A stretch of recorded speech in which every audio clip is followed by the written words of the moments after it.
Hi everybody, welcome back to my channel. I've got the mic today, so you know I'm gonna be yapping.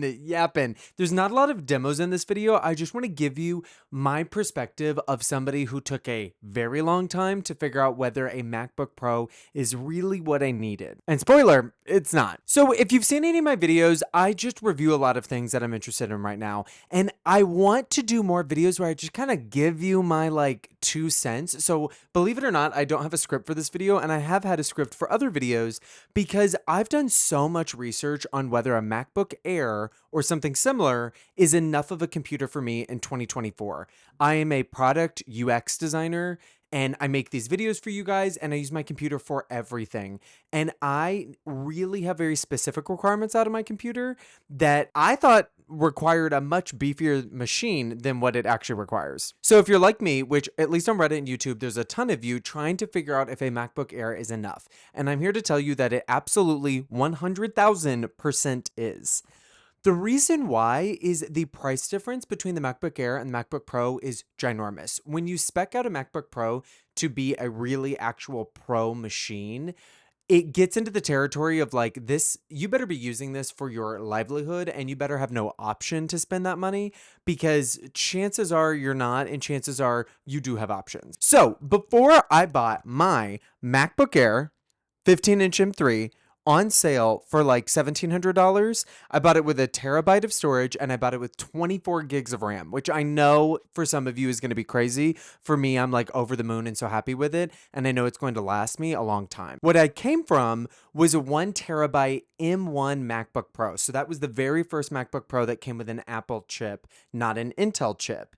Now we're on the M3 with the 15-inch back here. That's the most recent version. And I had 16 gigs of RAM, which at the time I thought was going to be the perfect amount, and I learned it was not. At this point, 16 gigs of RAM is the minimum, I think, if you use your computer a lot, especially if you use it for work. Now, to all of you tech bros specifically that will not stop talking about how 8 gigs of RAM is crazy and Apple's crazy, I get it. I agree. I understand your point. RAM is really cheap. Apple upgrades of RAM are expensive. On the flip side, I know plenty of people who barely use their computer for anything besides web browsing, email, video watching, music, texting, photos, things like that. And 8 gigs is enough on macOS. No matter how you put it, I use 24 gigs of RAM on this computer, and something that everybody should know about macOS is that no matter how much RAM you have, 8 gigs, 16, 24, 36, 32, 48, 96, macOS will always use as much RAM as it possibly can. So it will use an appropriate amount on 8 gigs. It will use an appropriate amount on 24 gigs. The reason why I upgraded was because I am a UX designer, so I work in Figma, and I have some huge files in Figma. I have a design library for the company that I work for that's humongous. And the RAM that I have was just not enough at 16 gigs. And I would have loved to have gone to the 3236 variant in the MacBook Pro line, but that was not an option for me because it truly made that computer cost $3,000 on sale. I work for a school, so I can get a school discount, and even then, it was so beyond what it should cost. And there's a couple of things I want to know. There's a few things that I feel if you're torn between the MacBook Pro and the MacBook Air, there's going to be a couple things that you've thought of that people have told you should care about that I don't think you should care about. Number one, the screen. The mini LED screen on the MacBook Pro is gorgeous. It's great. It's fun. There's blooming around dark text and dark elements when the screen is dark or when your environment's dark. The LCD screen on the MacBook Air, this little diva back here, is fantastic. It is very color accurate. It is still bright. Most of the content you look at is not in HDR, high dynamic range. It's in SDR, which is just like your normal computer, web browsing, any application basically, except for video. So you will not notice a difference there. The speakers actually are pretty shocking. There's much better speakers with much better low end in the MacBook Pro. Now, unless your computer is the only way you're ever listening to music, this is not worth the upgrade, because what's different about the MacBook Air is that the speakers are embedded right underneath the screen. So the sound gets bounced on the screen and towards your face. So to me, at least, it might not be as bass heavy sound. It might not be as rich sound, but it does sound really loud and clear to me because it's being pointed directly at me, not up and out from the speaker grills like it is on the MacBook Pro. The third thing, having more ports on the MacBook Pro, great. We love them. I have to use a dongle right now to plug in my SD card. Don't love that, but it's not a huge deal. The fourth thing, the weight and size. I just grabbed my computer to show you guys. This is the 15-inch bad boy. This is the gorgeous 15-inch huge screen bad boy. Are we looking at this? Are we looking at how tiny this thing is? It is still, look at that. It is still a big computer because it's 15 inches. It still weighs 2.5 pounds. The difference between the 14-inch MacBook Air and the 15-inch thin boy, the difference between the 14-inch MacBook Pro and the 15-inch big boy MacBook Air is shocking. I feel like I have so much more computer and so much more screen real estate for a much smaller package because it is much thinner. And this is one of those things that like you don't like get it until you've had it forever. And obviously like this is such first world problems, like, oh my God. But if you're going to spend a ton of money and you care, it's important. I go to a co-working space for my job regularly. The MacBook Pro is a significant difference on my shoulder, in my bag, in my hand, walking around.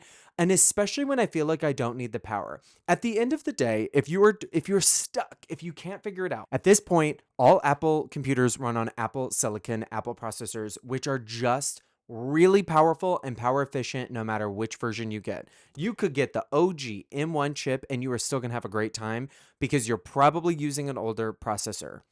The MacBook Pro, any of the MacBook Pros, is great for sustained workloads like 3D rendering and exporting 2-hour-long videos, like using a ton of complicated effects. If you do any super heavy video motion graphics work, get a MacBook Pro.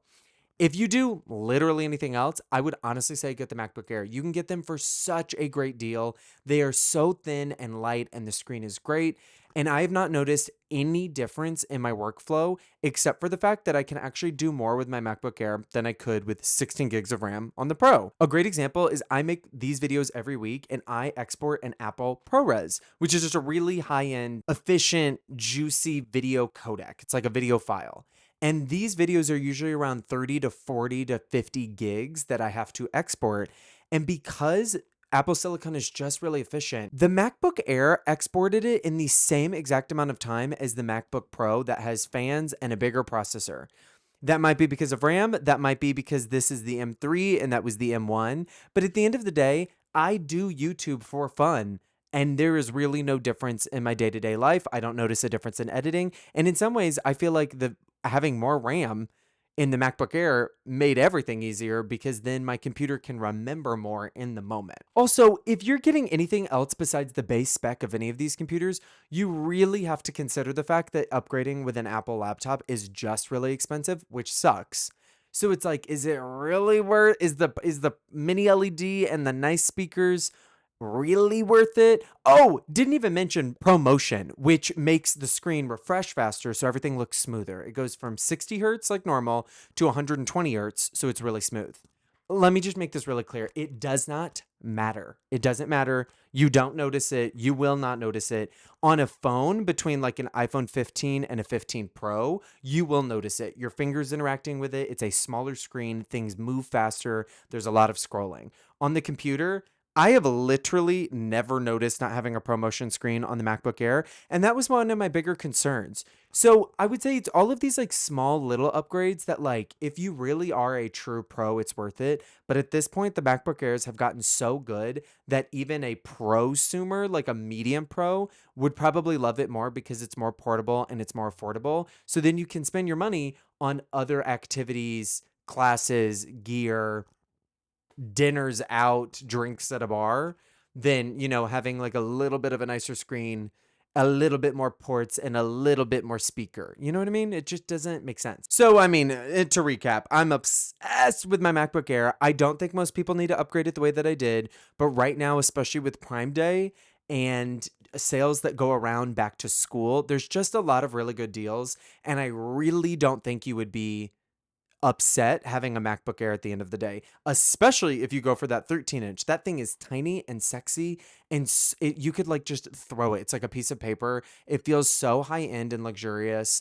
And especially if you haven't had an Apple laptop before and you're trying to figure it out, you really cannot go wrong. Like, trust me. And if you're somebody who does video, or if you're somebody who's a pro, you're probably not even watching this video. And if you're somebody like me who's in the middle, there's your answer. Get the MacBook Air. You will love it, love it, love it, love it, love it. That's it for this video. I hope that I've helped a couple of you guys. This is a really niche video topic, but I know that the people who care. So if you do, make sure to subscribe, leave me a comment, let me know your thoughts or your experience. If you switch to a MacBook Air, welcome to the family. So happy to have you. I'm happy I maybe saved you like $1,000 or more.